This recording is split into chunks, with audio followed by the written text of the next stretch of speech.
Hello everyone, and thank you for coming back to my channel. Today, we continue following the painful yet beautiful love story between LyTuDiep and CEO James, a journey where every step is heavy with love and longing. James is still being confined by his own father, cut off from the outside world, cut off from the woman he loves. That iron door doesn't just lock away a man, it locks away his hope of reuniting, locks away the promise he once made to Diep. And Diep waits for him every single day. She sits on the front porch, and sometimes just the sound of an unfamiliar engine is enough to make her heart skip, hoping it's James returning. But every spark of hope becomes another moment of disappointment. Missing him slips into every breath, every second, making her heart both strong and trembling. Meanwhile, in that place of confinement, James hasn't given up. He studies every exit, every corner of the wall, every step the guards take, just to find the smallest chance. Even if it's fragile, he must try. Because before his eyes is always the image of Diep. Her sad eyes, her gentle smile, and little knee waiting for her father. Will James' escape plan succeed? Will he overcome everything and make his way back to the woman of his life? Stay tuned for today's video to find out what happens. That night, the cold wind hissed through the cracks of the door, striking the wooden walls like the quiet sighs of a sorrowful night. The sky was pitch black, no moon, no stars, only a faint yellow light from the porch lamp cast across Diep's face, a face trying to appear calm but unable to hide its exhaustion. She sat on the doorstep, knees drawn close, both hands gripping the silent phone she had been holding since the afternoon. The screen felt icy from the wind, but still not as cold as the feeling tightening inside her chest. She opened her contacts. Her finger trembled slightly, yet still pressed the familiar name, James. In that moment, her eyes flickered with a spark of hope. Just a small one, but enough to make her heavy heart lift, just a little. If he picked up, if she could hear his voice, all her worries might melt away like a passing breeze. But then, no ringing. No vibration. No signal at all. The silence stretched on, until Diep felt like she was calling into an endless void. She tried again. This time, the beep, beep, echoed back, steady, cold, lifeless, like dull knocks against her chest. She bit her lip. Dialed again. And again. Each attempt felt like her heart was falling a little further. The phone remained dark, deliberately distant, as if trying to tell her, there is no one on the other side. The wind grew harsher, tangling her hair, a few strands sticking to the corners of her tired, reddened eyes. Even breathing felt painful. Inhaling hurt.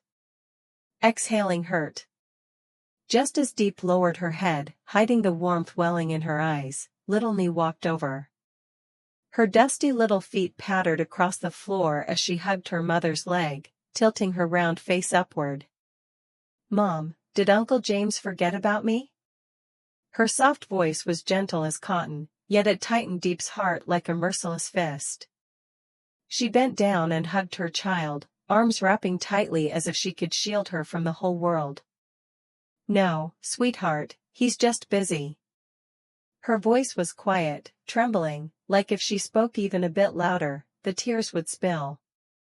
The smile she gave her daughter was tender. But her eyes were red, shimmering, unable to hide the fear spreading beneath the surface. Inside her, worry was not just growing, it was flooding her entire being. A vague but persistent dread, whispering that something was wrong, terribly wrong, with James. And tonight felt longer than any night before.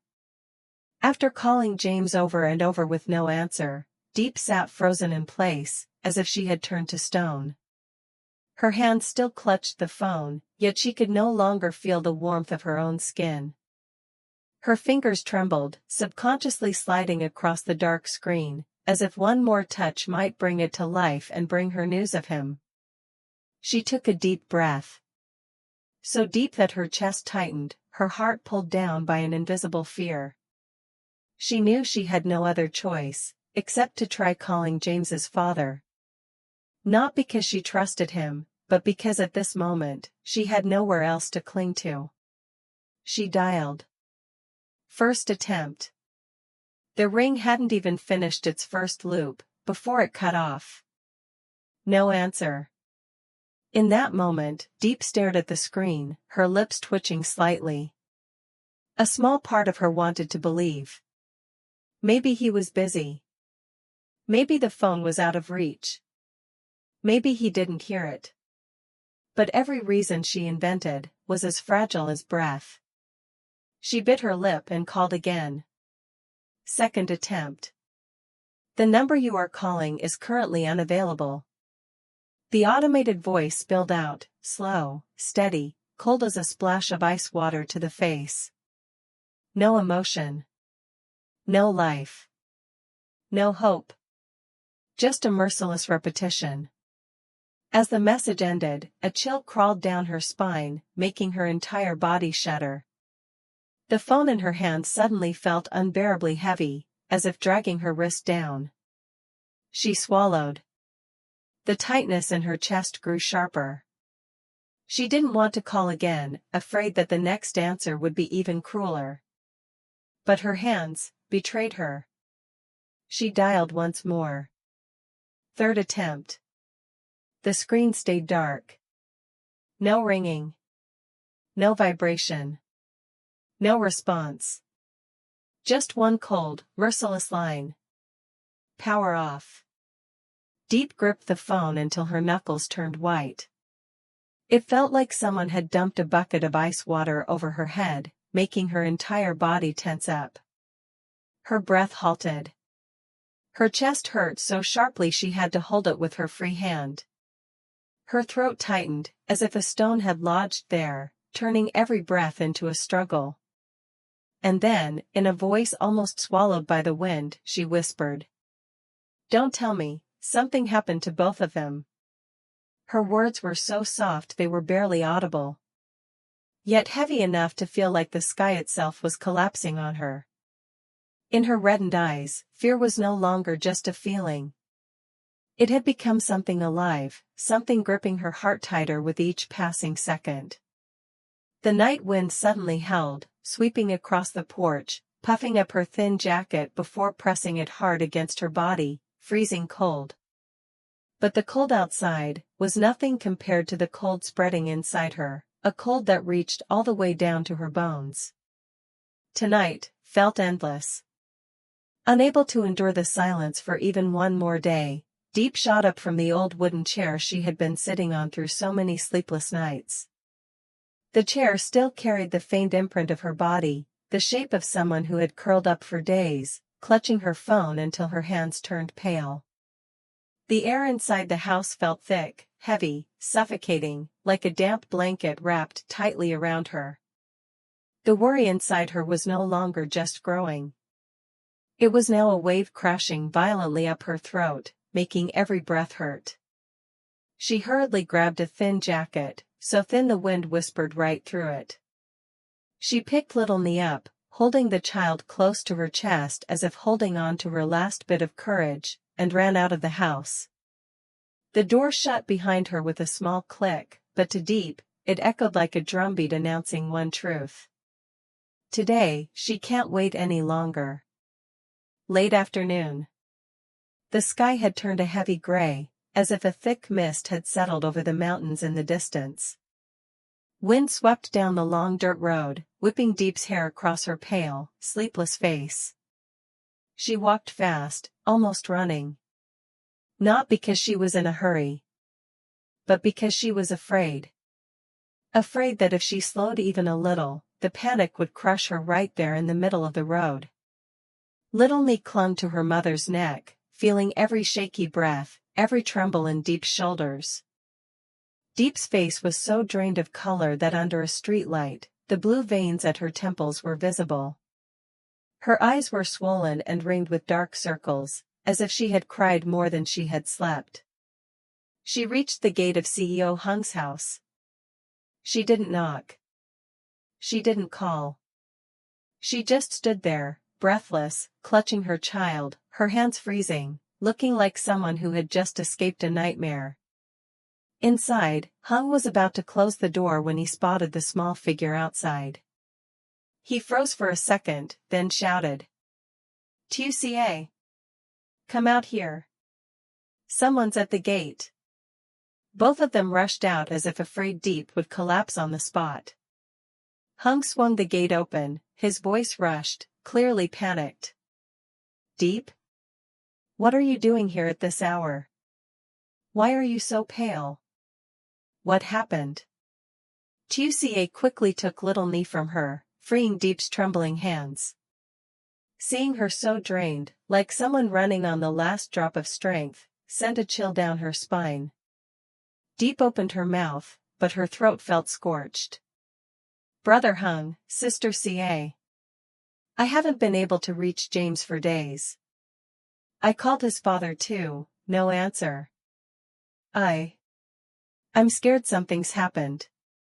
Her voice cracked, sharp and fragile like shattered glass. Her lips were ice cold. Her hands were trembling so hard that Hung held her arm gently, just to realize she was shaking from head to toe. Tuca placed a gentle hand on her shoulder, her voice soft, afraid a stronger tone would break her. "All right, breathe, tell us slowly." But Diep shook her head. Pressed her lips tight. She couldn't get another word out. "I have a really bad feeling, really, really bad. I don't know who else to turn to. I don't even know where to start." A tear fell. Then another. Hot tears, falling from a heart gone freezing cold. She bit her lip hard enough to draw blood, just to keep herself from breaking down in front of her child. Hung watched her for a long moment. His eyes filled with understanding, responsibility, and a deep ache for her fear. Finally, he spoke, each word solid, firm, like hammered steel. "All right. From now on, let me handle this." Tuca nodded firmly, her tone unusually serious. "Exactly. We're not just calling friends. We'll reach out to our partners in Cambodia too. If we have to turn that entire region upside down, we will. You're not carrying this alone anymore." Hung placed a steady hand on her shoulder, squeezing lightly, as if giving her strength. "Listen. If there's any news about James, you'll be the first to know. I promise. And Diep, you're not alone. We're here." His words felt like uncorking a bottle holding days of fear and exhaustion inside her. Diep lowered her head, her tears falling onto little Nee's small hands. Thank you both, truly." Little Nee wiped her mother's tears with her tiny fingers, whispering, "Mom, don't cry. Uncle James will come back." Her small voice, soft as honey, made Diep's heart ache more, but also warm slightly. Tuca leaned down to meet Nee's eyes, smiling gently. "Yes. He will come back.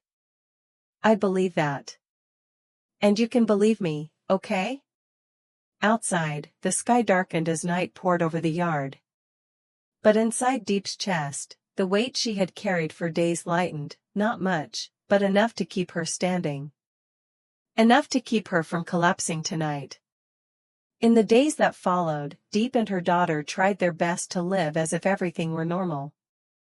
They still woke up early, still prepared baskets of pomelos to bring to the market. They still smiled at customers, still greeted people like any other vendor. But anyone observant could see she had become noticeably thinner. Her eyes were sunken from lack of sleep, and her smile was nothing more than a fleeting glimmer that faded as quickly as it appeared. Every time a motorbike passed by the entrance of the alley, Diep instantly looked up. Her heart jumped, her breath stalled, waiting for something uncertain, something fragile. Her eyes searched the dusty road. But the person passing by was always a stranger. Or a bike she didn't recognize. And each time, her heart dropped. Like someone gently squeezing it, again and again until it turned numb. In the evenings, little Nie sat at the doorway.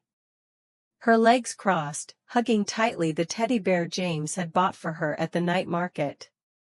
The bear was a little worn now, but to her, it was the whole world. Every night, she looked up with her big round eyes and asked, "Mom, is Uncle James back yet?" The question repeated so many times that just hearing it made Diep's throat tighten. She wanted to answer. She wanted to say something, anything, to ease her child's longing, to soothe the ache for one more hug, one more lift, one more laugh from James. But every time she opened her mouth, the words got stuck in her throat.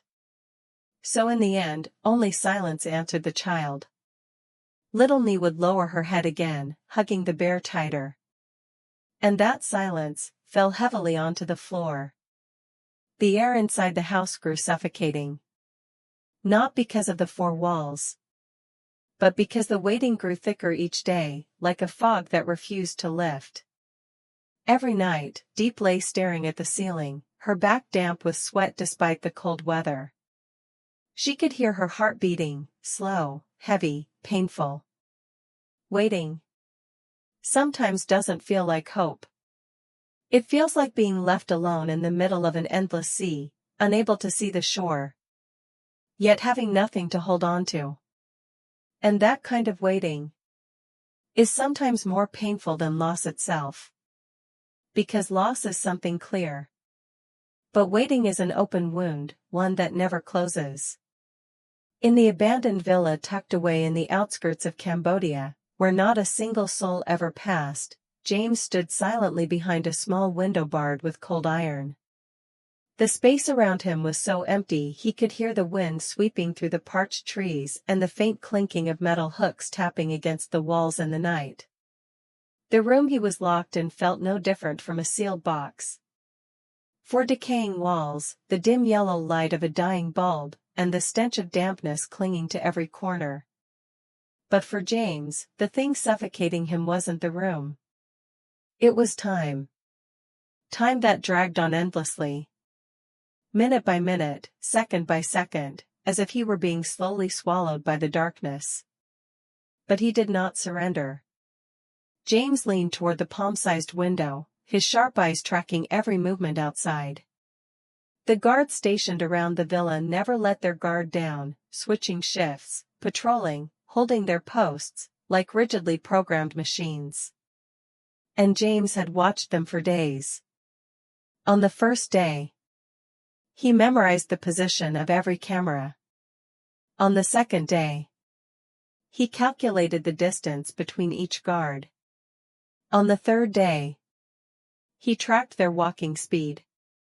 On the fourth, fifth, he began noticing tiny details, the kind only a desperate yet determined man could stay clear-headed enough to see. Until today. James pressed deeper into the shadow beside the door, his heartbeat slow but steady. He saw the very thing he had been waiting for.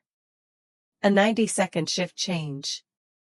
In those 90 seconds, the camera rotated just slightly to one side, creating a small opening, as thin and sharp as a blade's edge. Not much. Barely anything. But enough for someone like James to see a chance. His brows tightened, his breath grew heavier. His hands clenched, knuckles turning stark white. That was the only opportunity. The only window. A narrow thread of escape, but a thread he had to grasp at all costs. James closed his eyes for a brief moment, not from fear, but because an image flashed before him. Diep and little Nie. Then he opened them again. And in that gaze, a fire was burning. He had to escape. He had to go back. No matter what it cost. James held his breath, waiting for the decisive moment. The red beam from the security camera swept across the yard like a cold blade, And every time that light passed close to where he hid, his entire spine tightened until he could hear the blood pounding in his ears. He clung to every rotation of the camera. Every angle. Every tiny delay in the sweep of light. Time moved so slowly. He felt as though he could see each second dropping onto the ground. His heartbeat thumped hard, heavy, steady. Then suddenly dipped the moment the camera shifted direction. And then, the moment appeared. A gap. A slight misalignment. A dead zone so small an ordinary person would have overlooked it, but not James. The camera's blind spot opened, brief, unbelievably short. Only a few seconds thin as a thread, fragile as a final breath before a storm. James didn't think. Didn't calculate for even one more heartbeat. He sprang up. And ran. Like a caged panther finally unleashed, his muscles exploded with speed and raw survival instinct. He kept low, gliding over the layer of dry leaves, every step executed exactly as he had rehearsed hundreds of times in his mind. He ran along the cold stone wall, where old vines scratched across his skin, leaving burning streaks, but pain meant nothing now. Every sense James had was flung wide open, focused on one single target. Escape. The guard's footsteps faded behind him. The camera continued its slow rotation. It hadn't yet returned to its original position. James gathered every ounce of strength, gripping the top of the rough stone wall. The jagged edges sliced into his palms, sharp as knives, prying at his fingernails until they bent back painfully. But he didn't let go. He pushed off, dragging his entire body up the 2-meter wall. His arm muscles stretched so tight they felt ready to tear, but he made it over. For a split second, as his body dropped to the other side, all sound vanished. Only the thundering of his heartbeat hammered inside his ears. Thud. His feet hit the ground. A stab of pain shot up from his ankle, rushing into his calf. But to James, that was nowhere near enough to stop him. No thinking. No hesitation. James leapt forward and ran. Ran as if a predator were right behind him. Ran as if slowing even half a second would drag him back into that dark room. He ran for Diep, the woman exhausted from waiting for him. He ran for little Nee, the child who sat every night with her teddy bear asking, "Is Uncle James back yet?" He ran for freedom, the thing he had lost for far too long. And he ran for himself, for the man who once swore he would never let the people he loved down again. The wind slapped against his face, cold and sharp as needles, but James felt nothing except his own ragged breathing and pounding footsteps. But right then, he sensed something wrong. This place was unnervingly empty. Dry trees, rocks, patches of dead grass. No houses. No roads. No signs of human life. Nothing. Everything was so still, it felt like a place erased from the map. James slowed down, stepping onto the hardened dirt. He looked in all 4 directions, but every direction was the same. Empty. Dark. Hollow. His breath faltered. His chest burned, tightening painfully. He lifted a hand to his forehead. His vision wavered. The world blurred. The sedatives hadn't fully worn off, the ground beneath him tilted, slowly, endlessly. His ears rang. Even the wind sounded like metal scraping across the earth. James shut his eyes tightly for 1 second, forcing himself to stay conscious. Clinging to the only thought keeping him upright. He had to keep going. Even if his steps staggered. Even if he had no idea where the road ahead would lead. Because someone out there was still waiting for him. Waiting for him to return. Waiting for him to survive. And that belief was the only thing strong enough to pull James out of the darkness he had just escaped. Behind James, the stillness of the night suddenly exploded, as if something had torn the sky open. A furious scream, sharp as a blade. He escaped.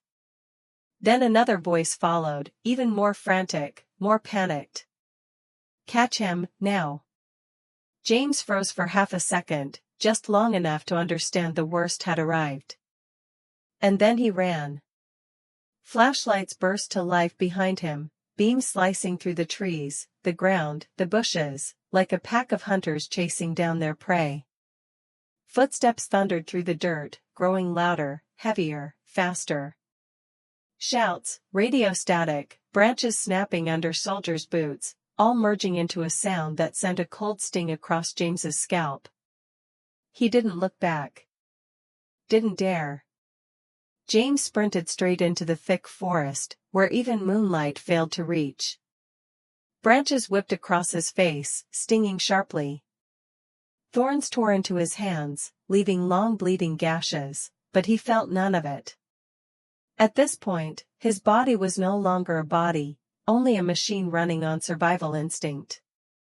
His breath broke into jagged pieces. Heavy, shallow, ripping through his chest like knives. Every inhale burned. But he didn't stop. The ground was uneven, slippery. At one point, James almost fell, his palm slammed onto gravel, sending fire up his arm. But he pushed himself up instantly, he didn't have the right to stop for even a second. Behind him, the footsteps grew louder. Each step felt like it slammed right into the back of his neck, ice cold. The rustling of leaves crept closer. The guard's furious roars echoed like thunder. You can't run forever. Move. He's in the forest. James clenched his teeth so hard his jaw went numb. Sweat mixed with dirt dripped down his neck, but he didn't bother wiping it away.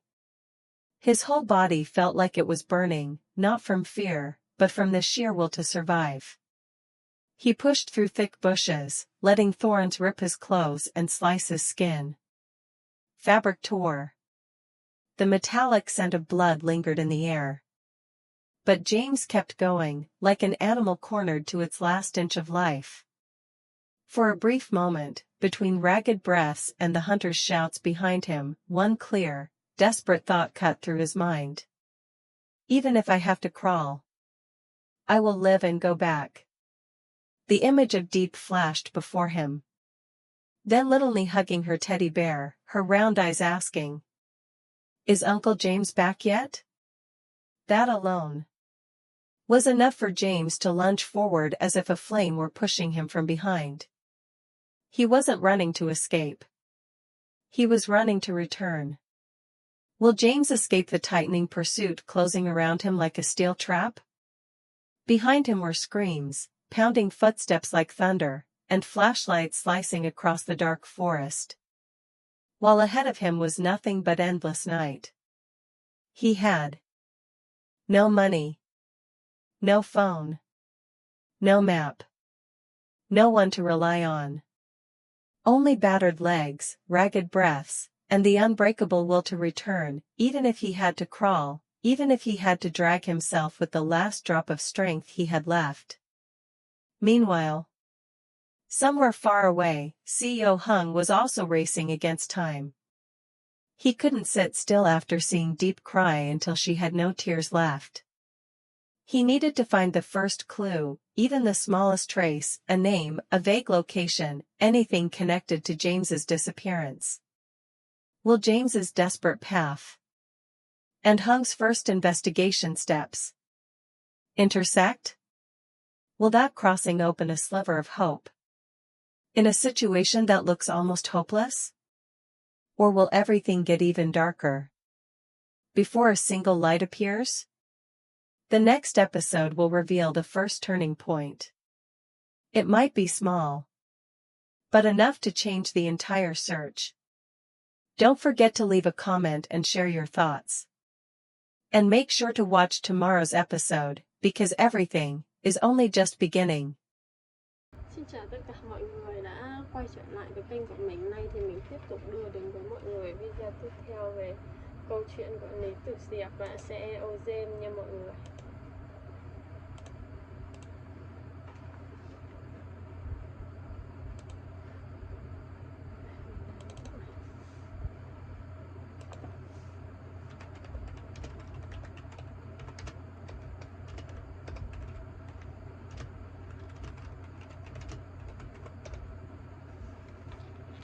Bây giờ mình đang đặt tên tiêu đề.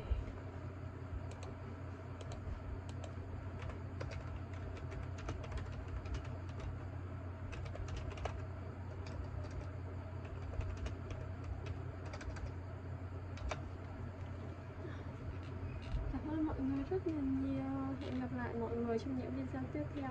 Hãy đón xem những video tiếp theo ở trên kênh của mình nhé mọi người ơi. Bye bye.